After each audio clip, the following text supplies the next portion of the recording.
This is Sam Black with Drafting Archetypes, and today I'm going to be discussing Tarkir Dragonstorm in retrospect. Just kind of wrapping up my thoughts and experiences with the set as we get ready to move into Final Fantasy. So, as always, the notes are available at patreon.com/draftingarchetypes. For me, this format followed a pretty common trajectory. Like early on, I kind of struggled with the 5-color decks and liked the 2-color aggressive decks. But the more familiar I got with like which cards I thought were good and important for the control decks and the right way to go about making the mana work and stuff like that, the more I kind of leaned into pretty consistently preferring to draft multicolor controlling decks. And I still don't feel like I have like a precise formula for doing that worked out. And even though I'm kind of trying to end up in a similar direction most of the time, the picks feel very like dynamic and the format feels far from solved. So overall, I liked this set quite a bit. I think it's among the most color and archetype balanced sets ever, like both from my experience and the data. Like the win rates for all of the 3-color combinations, the supported 3-color combinations, are very close to each other. The like win rates of the commons in different colors are pretty balanced. I think that the multicolor nature does disguise any power level imbalances a little bit and kind of smooth things out.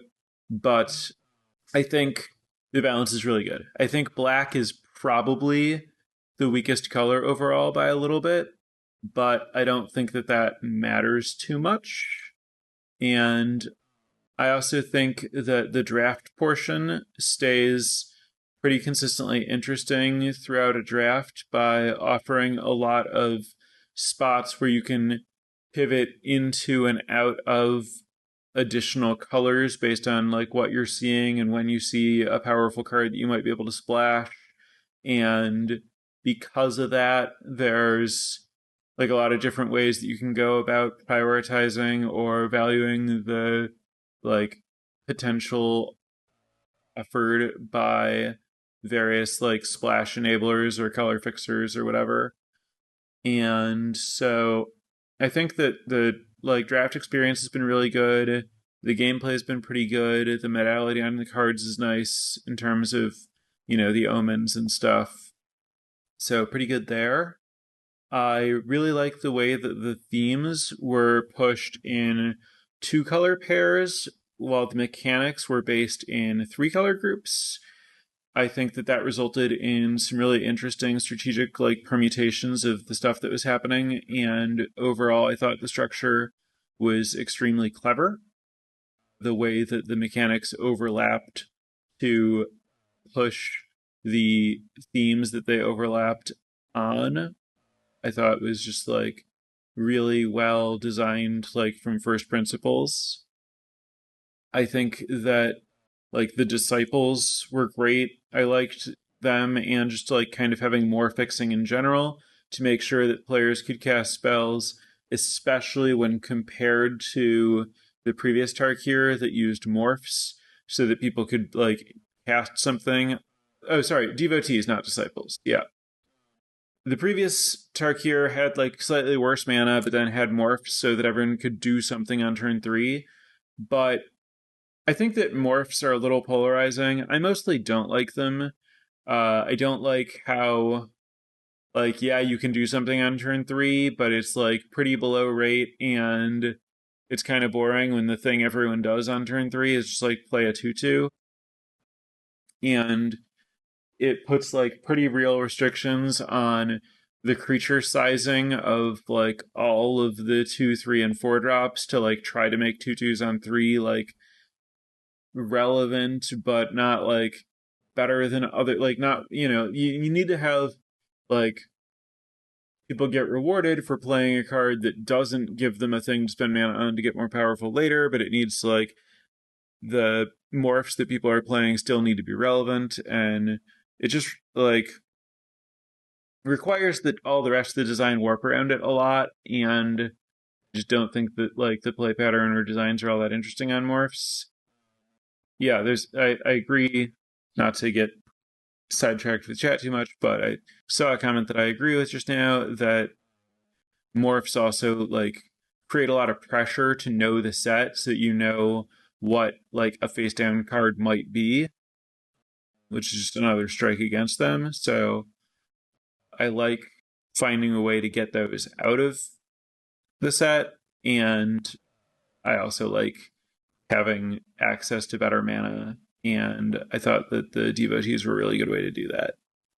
I think the implementation of the dragons was really good, both on like an individual design level and like how they fit into the set and the cards around them.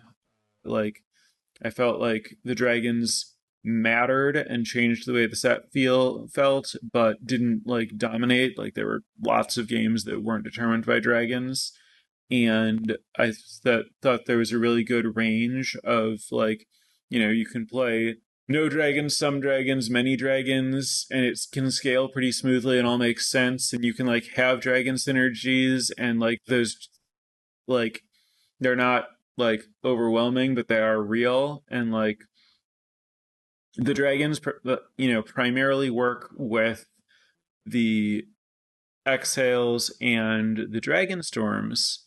And the exhales and Dragonstorms are like playable without dragons and good with dragons. And the more of the things that want dragons you have, the more you want to look for dragons. And the more dragons you have, the better those things get, in a way that just kind of like eases you into it, but like all the cards are fine if you have like a small dose of it. And I just thought like all that just played out really well. Omen played out pretty well.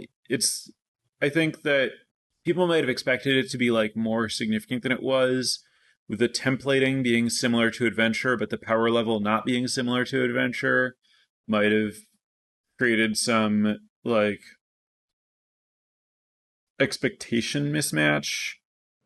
I think that the omens are basically, in many cases, roughly like just giving expensive cards cycling, but when you cycle it, it goes back into your deck instead of going into your graveyard, so that you don't have to be like, oh, I have this like sweet powerful card, I don't want to cycle it because I want to be able to cast it later. Oh, but I can cycle it and I still might get to cast it later. Awesome.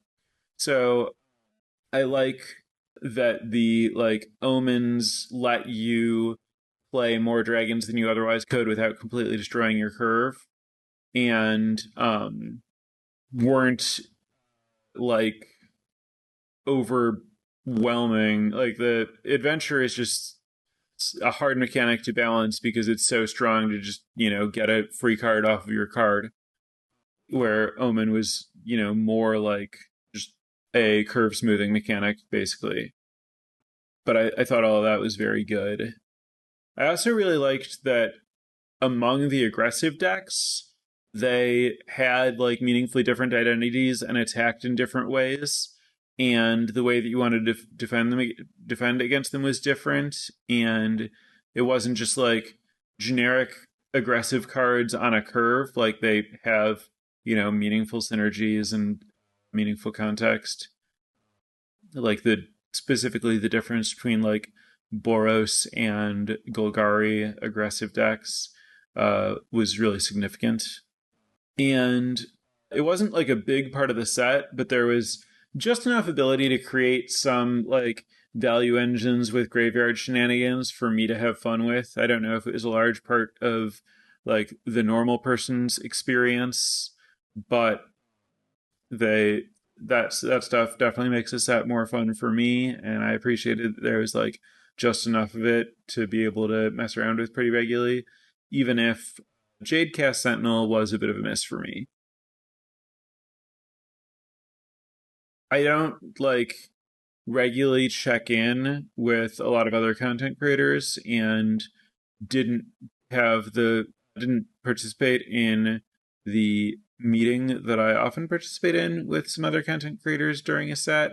So I'm not exactly sure where other people ended up, but I liked that from the discussions I did have and from what I saw early on, there were pretty polarized opinions about whether it was better to try to be a 2-color aggro deck or like 5-color dragons. And people valued the like dedicated fixing cards versus the dedicated aggressive cards very differently from each other, which I guess again speaks to the overall balance of the set, not just between colors, but between strategies and like overall philosophy about like what matters in the set.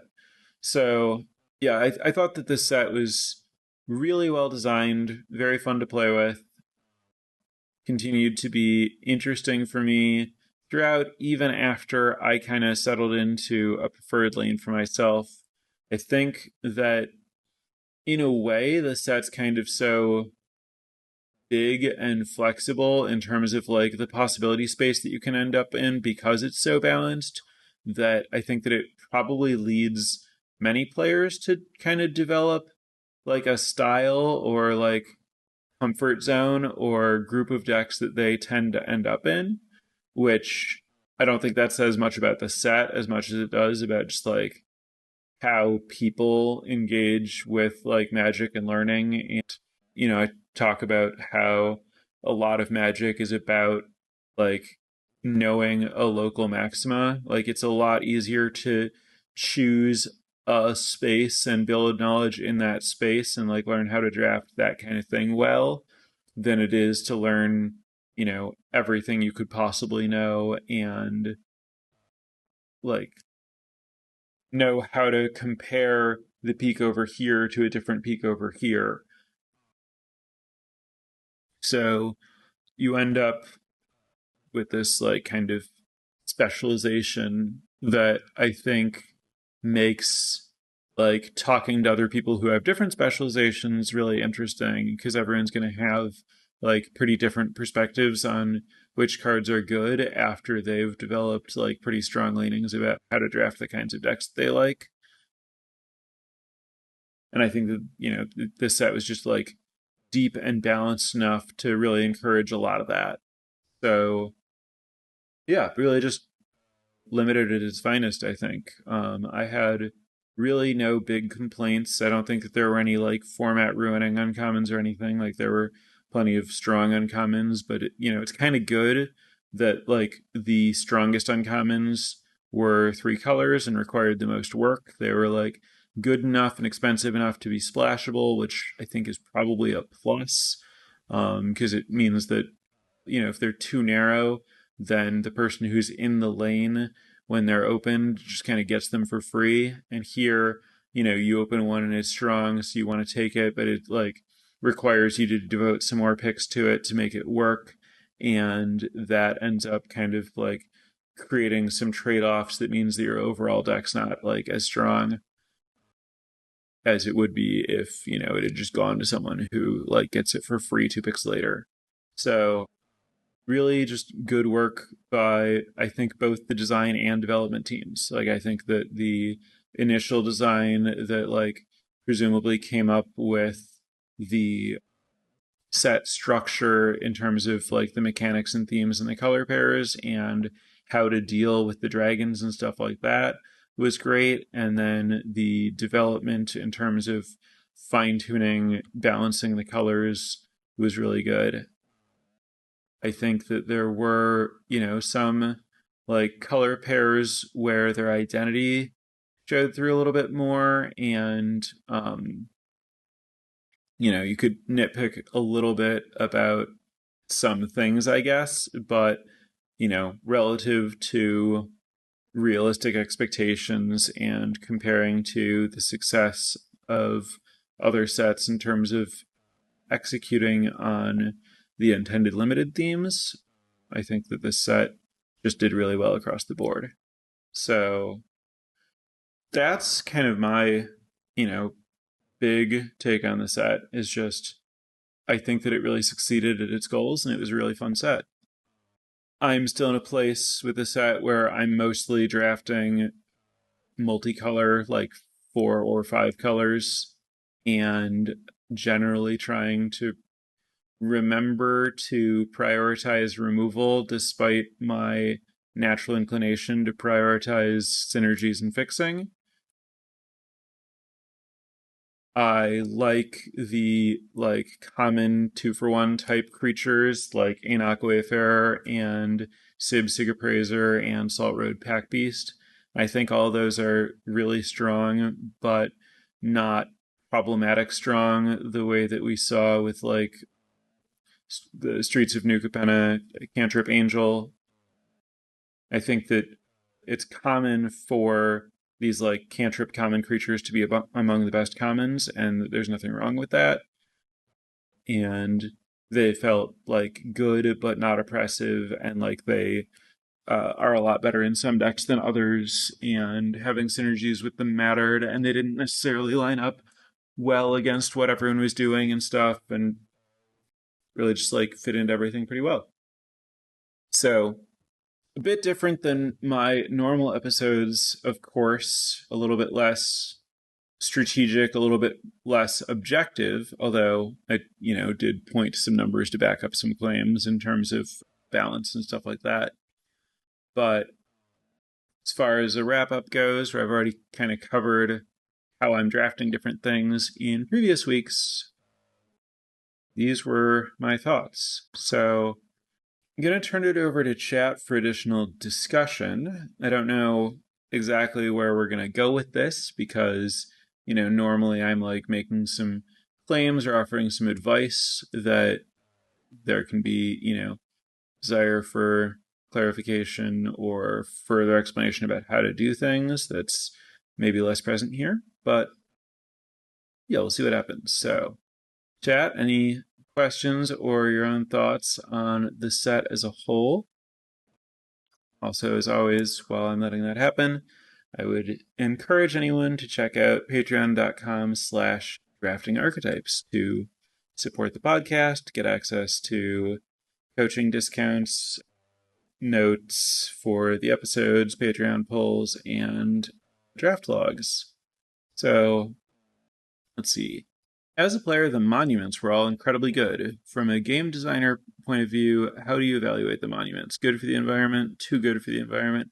No, I like them a lot. I think that they kind of fit into the there's more fixing here, and it lets you, reliably cast your spells without needing to have like more like colorless creatures like the morphs or whatever. And I think that the monuments are actually in a really good place for me, where at 2 mana they don't hurt you too much, but it's like a very meaningful turn to take off if you're in a game with an aggressive deck. Either if you're aggressive or if your opponent is. Spending turn 2 to not impact the battlefield matters quite a bit. And then you're getting like card advantage, but you're paying like an extra mana for the lay of the land up front, and then you're paying generally like one extra mana for the creature or creatures that you're getting later. So you're, basically paying 2 extra mana to go up a card, which I think is generally the cost of going up a card in a lot of different ways. So on rates, I think that they're like reasonable, and as far as like play pattern, I think they're pretty good where they have like, a real cost and a real benefit, and offer a real amount of fixing. And, I think that they like raise interesting deck building questions about like, am I cutting a land for this? Am I cutting some portion of a land each for some number of these? Because it both gets me a land, but also it takes a lot of mana. I like that, it's a productive thing to do with your early mana in terms of smoothing, and then it like gives you an expensive thing to do later. I just generally like formats more when there's more stuff to do with mana. If I have any complaint about this set, actually, it's like the lack of mana sinks, and monuments are like some of the few things pushing back there. So I definitely think monuments are like good and important. Yeah, big fan of the monuments. I mentioned the devotees specifically and not the monuments because, as commons, they're a little bit more significant, but the monument cycle is also really helpful. How do you rate the balance between different monuments? Do you think the strength of the monuments meaningfully affected the strength of their respective colors? So I was just looking at the stats on the monuments earlier today and saw that there's actually like a really big gap where Abzan's like a lot lower than Jeskai, to the tune of like 4% or something. And I generally think of them as like a little bit more similar because I'm generally drafting them in like multicolor decks where I'm just like, yeah, I want some like fixing with some generic value attached. And, at some point I'll like make some guys and that'll be cool. I do think that the Abzan one is like weaker overall, whereas like Mardu is really good when you're using it right and kind of okay when you're using it generically, and Jeskai is just generically pretty strong. Sultai's fine, Teamer's fine. I think, they maybe could have been more balanced, but they're not like problematically imbalanced, right? Like if you add or subtract a mana, you probably flip from like any of their activations, you probably flip it more than you want to. Like maybe the Abzan one could cost less, but that sounds like a little bit dangerous because the Abzan one's already pretty high rolly. So I don't know. I think that like the outputs are in a pretty reasonable space broadly. But I do think that there is like a difference. Oh, and then do I think that they meaningfully affected the strength of their respective colors?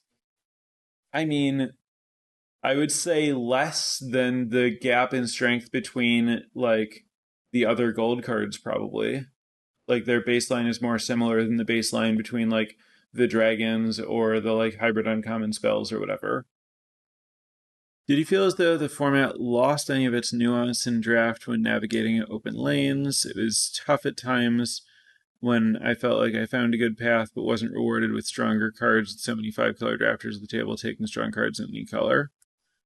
The thing is, like, when you're in like a more narrow lane, the cards you're looking for are a little bit like more narrow and synergistic, such that like the 5-color players aren't stepping on them, right? Like if you're in like green black or like red white aggro, like the cards you're looking for are really different than the cards the 5-color players are looking for.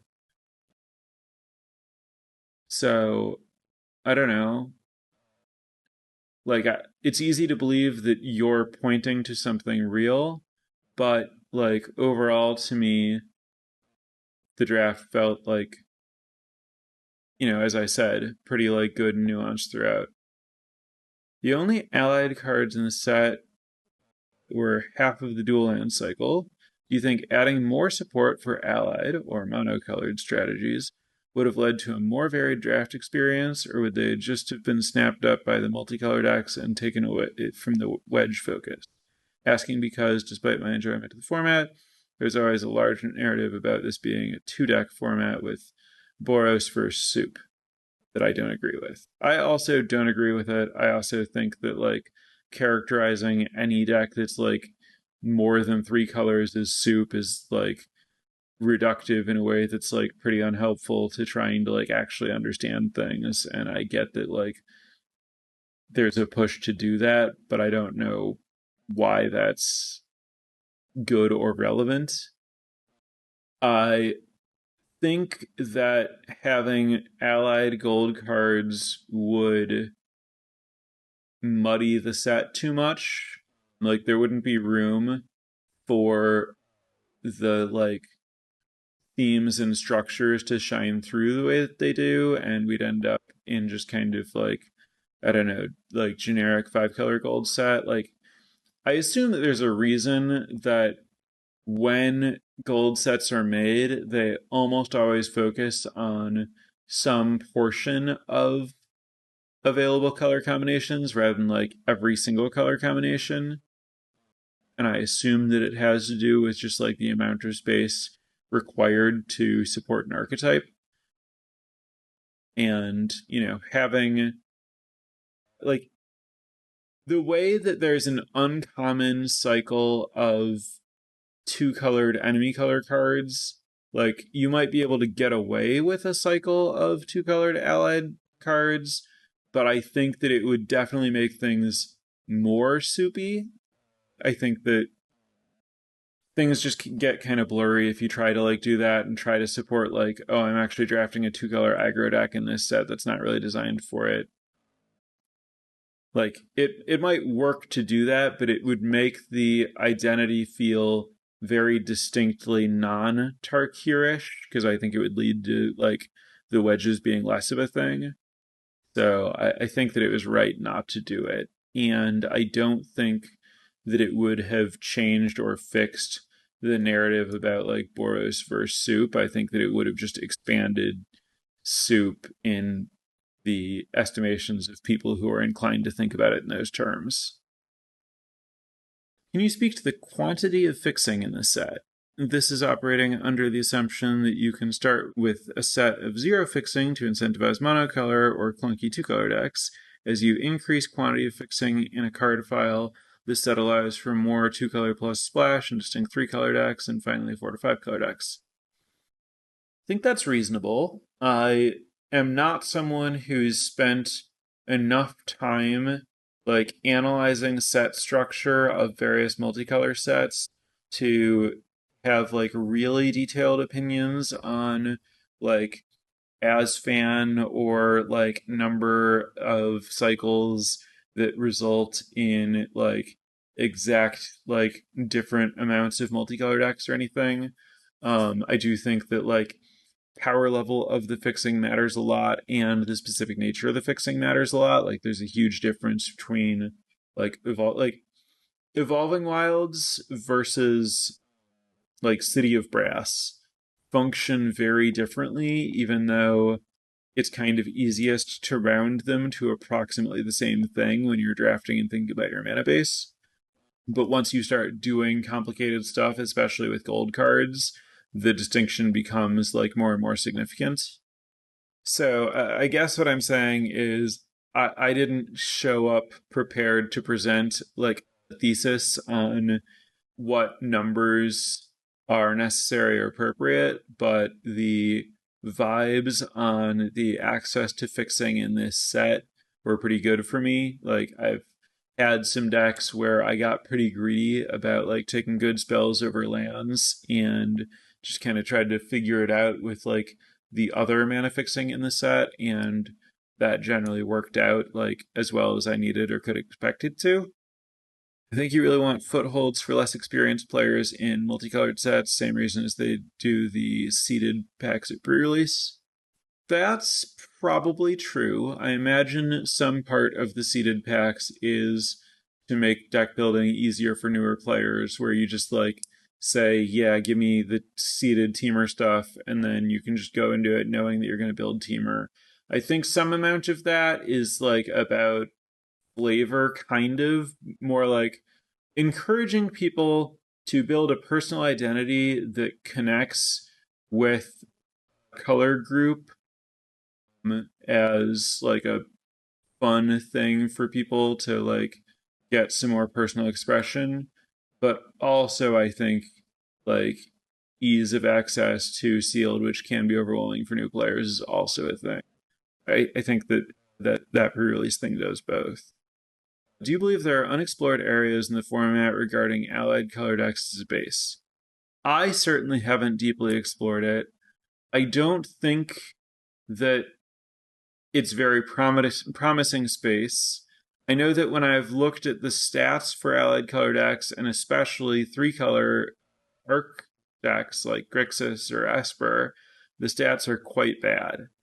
I think that, unexplored in that like it's possible to do it and possible to learn about like what a particular color pair might want to like do its best, but I don't really know why I would want to, invest in exploring that space. An RCQ top 8 on Sunday. Congrats on the top 8. I saw very strong Abzan signals starting in Pack 2.